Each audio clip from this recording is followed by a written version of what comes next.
कि हमारे पास जो क्लोज पैकिंग होती है वो किस तरह की होती है। क्लोज पैकिंग में हमने ये बात बताई थी कि जो पार्टिकल्स का अरेंजमेंट है वो इस तरह से होता है कि मैक्सिमम स्पेस हम ऑक्यूपाई कर लेते हैं, लेकिन मैक्सिमम स्पेस ऑक्यूपाई करने के बाद भी हमारे पास थोड़ा बहुत स्पेस ऐसा है जो अनऑक्यूपाइड बच जाता है। उस अनऑक्यूपाइड स्पेस को हम इंटरस्टिशियल स्पेस या जो होल बन जाता है उसको हम वॉइड कहते हैं। वॉइड को दूसरा जो हम टर्म कहते हैं वो कहते हैं होल। किस तरह का बनता है हमारे पास, अगर वॉइड की बात करें तो हमारे पास मेनली टू कंडीशंस आती हैं। टू कंडीशंस कैसे आती हैं? पहला जो अरेंजमेंट हमारे पास है वो कुछ इस तरह का होता है, जैसे हमने सीसीपी में पढ़ा था कि 3 पार्टिकल्स ऐसे रख दिए, लेकिन जो 4th पार्टिकल आपने रखा है वो इनके बिल्कुल ऊपर रखा हुआ है। अगर इन सभी के सेंटर को मिलाने के लिए हम एक एरे डायग्राम बनाते हैं तो एरे डायग्राम में क्या आएगा कि 3 पार्टिकल जो नीचे मेंशन कर रखे हैं वो हमारे पास ऐसे हैं, इन सभी को सेंटर को हमने मिला दिया है।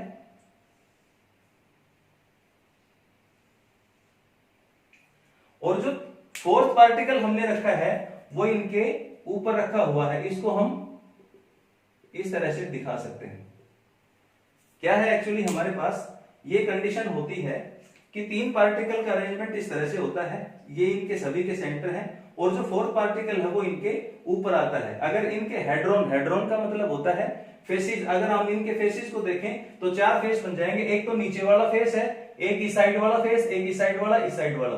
तो ये जो अरेंजमेंट हमारे पास होता है इसके अंदर जो अनऑक्यूपाइड स्पेस हम इसमें मेंशन कर रहे हैं, इस अनऑक्यूपाइड स्पेस की शेप हमारे पास जो ज्योमेट्री आती है वो टेट्राहेड्रल टाइप की आती है। तो इस वॉइड को हम टेट्राहेड्रल वॉइड कहेंगे। ये हमारे पास है टेट्राहेड्रल वॉइड। लेकिन अगर हम इसके अरेंजमेंट पैटर्न को थोड़ा सा चेंज करते हैं तो कुछ इस तरह से हमारे पास अरेंजमेंट इनका हो सकता है कि 3 पार्टिकल जो आपने लिए हैं वो पहले के जैसे ही हैं, लेकिन जो नेक्स्ट कॉन्स्टिट्यूएंट पार्टिकल आप रखते हैं वो इस स्पेस को कवर करने के लिए नहीं है, इनके बिल्कुल ऑपोजिट डायरेक्शन में हम इनको रख देते हैं। ऑपोजिट डायरेक्शन कैसे? इस तरह से रख दिए। 3 पार्टिकल नीचे रखे हैं अब राइट पोजीशन में, इससे जो नेक्स्ट लेयर हमारी बनी है उसमें 3 पार्टिकल्स को हमने रख दिया है डाउनवर्ड पोजीशन में। ये हमारे पास इनके बीच में जो स्पेस बचता है उसको हम बोलते हैं ऑक्टाहेड्रल वॉइड। ऑक्टाहेड्रल वॉइड कैसे है? अगर हम इनको एरे डायग्राम से समझें, एरे डायग्राम से कैसे समझ सकते हैं? 3 हमारे पास इस तरह से, 3 हमारे पास पार्टिकल इस तरह से हैं और अगले जो 3 पार्टिकल इनके ऊपर हमने रखे हैं वो बिल्कुल इनसे ऑपोजिट पोजीशन में है। ऑपोजिट पोजीशन कैसी है? इनको हम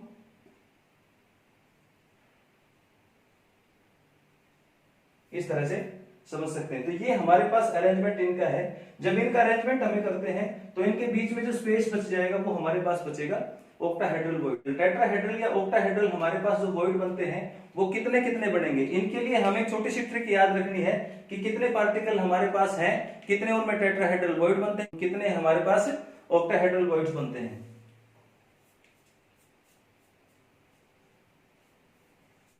अगर हम बात करें कि हमारे पास कितने पार्टिकल हैं, कितने कॉन्स्टिट्यूएंट पार्टिकल हैं और उनके अकॉर्डिंग कितने टेट्राहेड्रल वॉइड्स बनेंगे और कितने ऑक्टाहेड्रल वॉइड्स बनेंगे, तो हमारे पास हम समझते हैं कि जो नंबर ऑफ पार्टिकल हैं वो n है। नहीं पता हमें कितने हैं, let number of particles is equal to n। हमने मान लिया कि हमारे पास पार्टिकल किसी भी अरेंजमेंट में n है। यहां बच्चों को थोड़ा सा कंफ्यूजन हो जाता है। ऑक्टाहेड्रल वॉइड बनते हैं हमारे पास n और टेट्राहेड्रल वॉइड्स बनते हैं हमारे पास 2n। याद रखना है, लेकिन आप इतना जरूर याद रख लें कि O से 1 और T से 2, T से 2 स्टार्ट है, O से 1 स्टार्ट है। ऑक्टाहेड्रल में 1n का मतलब जितने पार्टिकल आपके पास किसी भी क्लोज पैक्ड स्ट्रक्चर के हैं तो उतने ही हमारे पास ऑक्टाहेड्रल वॉइड्स की फॉर्मेशन होगी। अगर टेट्राहेड्रल वॉइड्स की बात करें तो वो 2n बनेंगे, मतलब पार्टिकल जितने हमने लिए हैं उससे 2 गुनी संख्या में हमारे पास टेट्राहेड्रल वॉइड्स की फॉर्मेशन होगी। तो ये तो हमने थ्योरेटिकली पढ़ा है कि ऑक्टाहेड्रल वॉइड है वो हमारे पास नंबर ऑफ पार्टिकल्स के बराबर आते हैं, टेट्राहेड्रल वॉइड्स है वो हमारे पास नंबर ऑफ पार्टिकल से डबल आते हैं। इनको कैसे कंसीडर कर सकते हैं हम, इसके लिए स्ट्रक्चर हम स्टडी करेंगे। Face centred cubic, face centred cubic में हमारे पास नंबर ऑफ पार्टिकल्स कितने हैं, कितने टेट्राहेड्रल वॉइड बनते हैं, कितने ऑक्टाहेड्रल वॉइड्स बनते हैं। अगर हम एफसीसी अरेंजमेंट को समझें तो एफसीसी अरेंजमेंट में हमारे पास नंबर ऑफ पार्टिकल्स हैं वो सभी कॉर्नर्स पे प्रेजेंट होते हैं। जैसे कि हम इस स्ट्रक्चर में मेंशन करते हैं कि नंबर ऑफ पार्टिकल्स हमारे पास सभी कॉर्नर्स पे प्रेजेंट हैं और सेंटर ऑफ ईच फेस, सभी फेस हैं उनके भी सेंटर पे हमारे पास एक पार्टिकल अरेंज्ड है।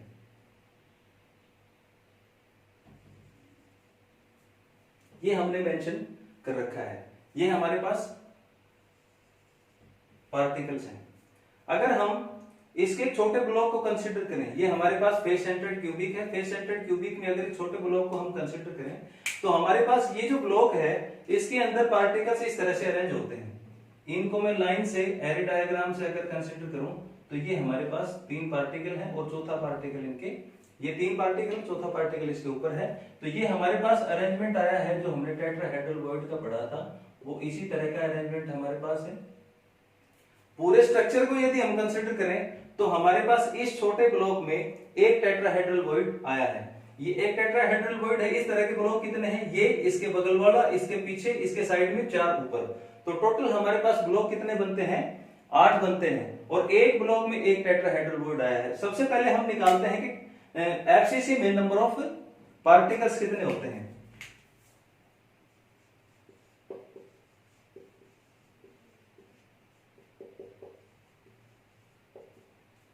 नंबर ऑफ पार्टिकल्स हमने एफसीसी में पहले ही पढ़ रखा है कि हमारे पास 4 होते हैं। 4 कैसे, एक तो सभी कॉर्नर पे मिला के और 6 फेस हैं उन सभी में मिला के 3 पार्टिकल, तो टोटल नंबर पार्टिकल हमारे पास हो गए 4। अगर हम इनके टेट्राहेड्रल वॉइड्स की बात करें तो हमारे पास टेट्राहेड्रल वॉइड्स आते हैं 8।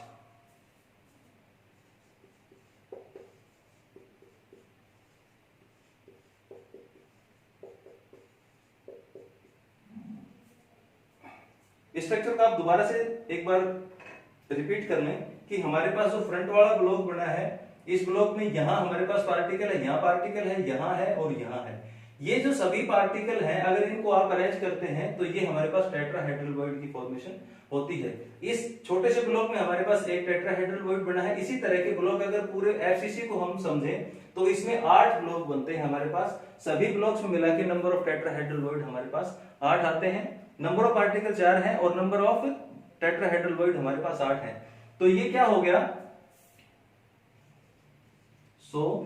हम कंसीडर कर सकते हैं number of tetrahedral voids is equal to 2n। अगर हम नंबर ऑफ पार्टिकल्स को n माने तो हमारे पास नंबर ऑफ वर्ड्स 2n आता है। ये हमारे पास थे टेट्राहेड्रल वॉइड और उनकी लोकेटिंग कि आप इन टेट्राहेड्रल वॉइड्स को किस तरह से लोकेट कर सकते हैं किसी भी स्ट्रक्चर में। ये हमने यहां जो स्ट्रक्चर कंसीडर किया है वो है फेस सेंटर्ड क्यूबिक। नेक्स्ट पास आता है कि ऑक्टाहेड्रल वॉइड्स कितने बनेंगे और उनको किस तरह से हम एफसीसी में लोकेट कर सकते हैं। देखते हैं कैसे आता है। अब हमारे पास आता है ऑक्टाहेड्रल वॉइड्स पे किस तरह की लोकेटिंग करेंगे। एफसीसी अरेंजमेंट को हम कंसीडर कर रहे हैं यहाँ। तो ऑक्टाहेड्रल वॉइड्स हमारे पास 2 अलग अलग कंडीशंस में बनते हैं। एक ऑक्टाहेड्रल वॉइड वो बनता है जो बॉडी के अंदर ही बनता है। जो हमारे पास एफसीसी अरेंजमेंट है वो इस पूरे अरेंजमेंट के अंदर ही ऑक्टाहेड्रल वॉइड बन रहा है। कैसे कि अगर हम बात करें एफसीसी की, एफसीसी के अंदर हमारे पास सभी पार्टिकल्स हैं वो कॉर्नर्स पे प्रेजेंट हैं और सभी फेस के सेंटर पे हैं। जैसे हमने यहाँ रेड डॉट से मेंशन कर रखा है ये सारे सेंटर ऑफ फेस हैं।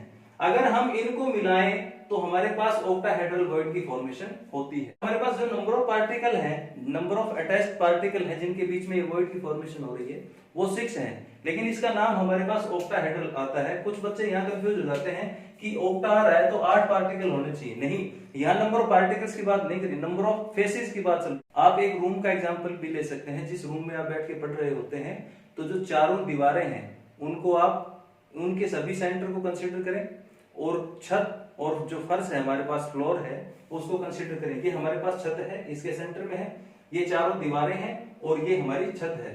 अगर फर्श, छत और चारों दीवारों को कंसीडर करें और सभी के सेंटर पे एक एक पार्टिकल हम एक स्फीयर रख के कंसीडर करें, तो जो हमारे पास स्ट्रक्चर बनेगी वो ऑक्टाहेड्रल स्ट्रक्चर बनेगी, और इनके बीच का जो गैप है वो हमारे पास ऑक्टाहेड्रल वॉइड है। ये तो हमारे पास आ गया कि जब आप उस पूरी बॉडी के अंदर के स्ट्रक्चर को कंसीडर करते हैं। लेकिन हमारे पास दूसरा केस और आता है जहां पार्टिकल्स हैं वो बाहर की तरफ भी ऑक्टाहेड्रल वॉइड बनाते हैं। बाहर की तरफ ऑक्टाहेड्रल कैसे बनाते हैं वॉइड? जैसे इन दोनों कॉर्नर के ऊपर पार्टिकल है, इस फेस के ऊपर पार्टिकल है, इस फेस के ऊपर पार्टिकल है। अगर आप इसी तरह से बाहर की तरफ स्ट्रक्चर ड्रा करें, इसको हम कंसीडर कर सकते हैं कि हमारे पास पार्टिकल यहाँ है, इस फेस पे है और इस फेस पे है। आप अच्छे से देख पा रहे होंगे, ये हमारे पास क्या है, एक, इसको आप क्यूब ही कंसीडर करें फेस सेंटर्ड क्यूबिक के लिए। एक हमारे पास पार्टिकल है वो इस कॉर्नर पे है, एक पार्टिकल हमारे पास इस कॉर्नर पे है, एक इस फेस के सेंटर पे है, एक जो फेस हमारे पास साइड वाला है इसके सेंटर पे। इमेजिनरी पार्टिकल्स हम जो 3 डायमेंशनल स्ट्रक्चर है यहाँ ड्रा इजीली नहीं हो पाती है। एक पार्टिकल लगभग यहाँ कंसीडर करते हैं, एक पार्टिकल हम यहाँ कंसीडर करते हैं, तो 2 पार्टिकल ये हो गए, 2 पार्टिकल ये हो गए, और 2 पार्टिकल इनके बाहर यदि कंसीडर हम करें और इन सभी को मिला दे तो हमारे पास कुछ इस तरह की स्ट्रक्चर आती है। 2 पार्टिकल ये दोनों फेसिस के हैं, ये वाला और ये वाला, और बाहर की तरफ पार्टिकल हैं, ये इमेजिनरी पार्टिकल हैं जो इनको हम कंसीडर करते हैं। इन सभी को यदि मिलाएंगे तो हमारे पास ऑक्टाहेड्रल स्ट्रक्चर आएगी, जो वॉइड बनता है वो ऑक्टाहेड्रल वॉइड बनता है। ये हमारे पास एक किनारे के ऊपर बन रहा है, एक किनारे पे हमारे पास कितना बन रहा है, इस 1/4 पार्ट है वो तो इस स्ट्रक्चर के अंदर है और बाकी हिस्सा बाहर है। टोटल कोर एजेस कितने हैं हमारे पास? अगर हम देखें टोटल एजेस कैसे कंसीडर करेंगे, एक हमारे पास ये है, फिर वही कमरे की दीवारें हैं, चारों खड़ी हुई दीवारें। अगर इन सभी के किनारे आप कंसीडर करेंगे कमरे में तो हमारे पास इनकी संख्या आती है 12 आती है इनकी संख्या। एक किनारे पे जो ऑक्टाहेड्रल वॉइड बन रहा है उसका कितना पोर्शन बॉडी के अंदर है, कितना बाहर। इस एक एज की बात करें कि एक एज पे जो ऑक्टाहेड्रल वॉइड हमारे पास बना है उसका केवल 1/4 पोर्शन ही बॉडी के अंदर है, एक किनारे पे केवल 1/4 है। तो टोटल ऑक्टाहेड्रल वॉइड कितने आ गए हमारे पास? यहां देखिए हम टोटल ऑक्टाहेड्रल वॉइड कैसे कैलकुलेट करेंगे। टोटल एजेस हमारे पास 12 है, नंबर और एक एज का कोऑर्डिनेशन विद इन बॉडी 1/4 आता है, तो टोटल हो गए 4। एक हमारे पास आता है विद इन बॉडी, एक आता है आउट ऑफ बॉडी का कंसिडरेशन। ये हमारे पास कब है? जब आप पूरी बॉडी के अंदर का ऑक्टाहेड्रल वॉइड कंसीडर करते हैं। ये हमारे पास कंडीशन कब आती है? जब आप ऑक्टाहेड्रल वॉइड की फॉर्मेशन किनारे पे करते हैं। तो टोटल हमारे पास यहां आते हैं ऑक्टाहेड्रल वॉइड 1। इसको समझें, यही समझने की बात है। यहां ऑक्टाहेड्रल वॉइड में एक ऑक्टाहेड्रल वॉइड तो हमारे पास बॉडी के अंदर बनता है और 3 ऑक्टाहेड्रल वॉइड हमारे किनारे के ऊपर जो ऑक्टाहेड्रल वॉइड बनता है उनके कैलकुलेशन से आते हैं। ये हमारे पास ऑक्टाहेड्रल वॉइड हो गया 1, ये हमारे पास ऑक्टाहेड्रल वॉइड्स हो गए 3। सम टोटल कितना आता है इनका? 1 + 3 = 4। अगर हम एफसीसी की बात करें, number of atoms in FCC = 4। Atom यहां कॉन्स्टिट्यूएंट पार्टिकल से हमारा कोई भी पार्टिकल जो हम लेते हैं इसमें एफसीसी के अंदर हमारे पास 4 पार्टिकल आते हैं।